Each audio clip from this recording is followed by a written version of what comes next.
El primer principio. Cuando se visitaba el templo de Baku, en Kioto, se ven grabadas en el portal las palabras que dicen el primer principio. Son caracteres muy grandes y los conocedores de caligrafía admiran estos trazos. Incluso en Japón se considera la caligrafía como una pintura. Como nosotros veríamos una pintura, ellos valoran la caligrafía con esos mismos niveles de calidad y de excelsitud. Este grabado que estaba a la entrada del templo tiene más de 200 años. El maestro imita esa caligrafía y enseña a sus alumnos a poderla copiar de la manera más natural y perfecta que sea posible, para lo cual repiten y repiten y repiten el ejercicio hasta que esto llega a un buen resultado. El maestro Kosen ensayaba los caracteres, se los mostraba a los alumnos y había un alumno bastante crítico que todo el tiempo le decía, maestro, ese no es bueno. ¿Y qué tal este? Cuando hacía otro, flojo, peor que antes, dictaminaba el discípulo.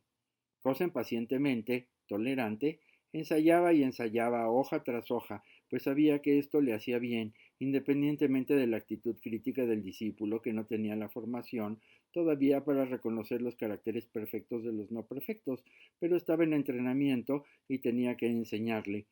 Así que el primer principio fue escrito más de 84 veces sobre papel arroz y la caligrafía seguía y seguía avanzando hasta convertirse en algo casi automático, casi del alma al papel. De repente, el discípulo no daba su aprobación.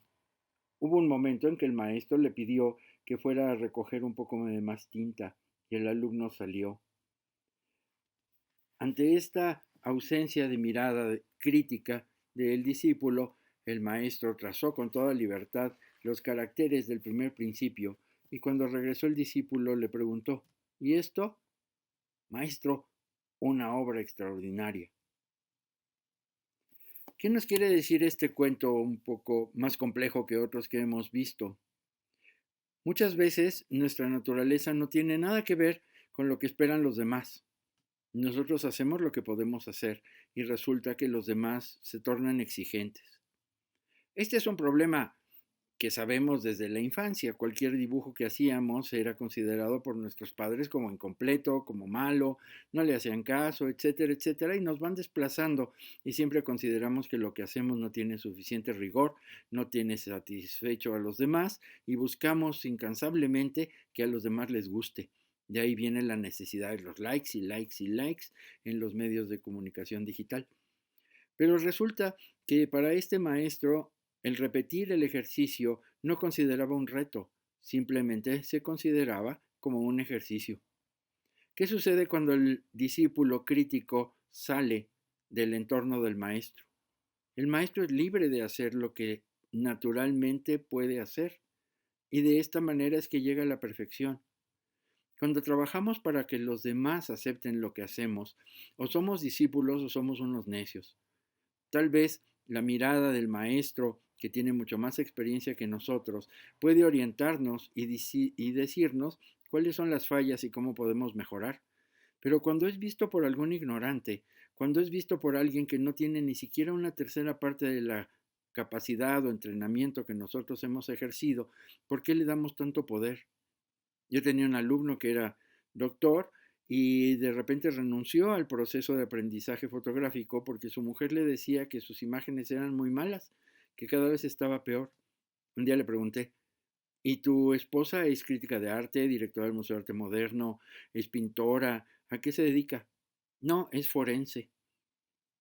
Y entonces, ante esta respuesta, dices, ¿y por qué le das tanto peso a la opinión de alguien que no está capacitado para dar una opinión?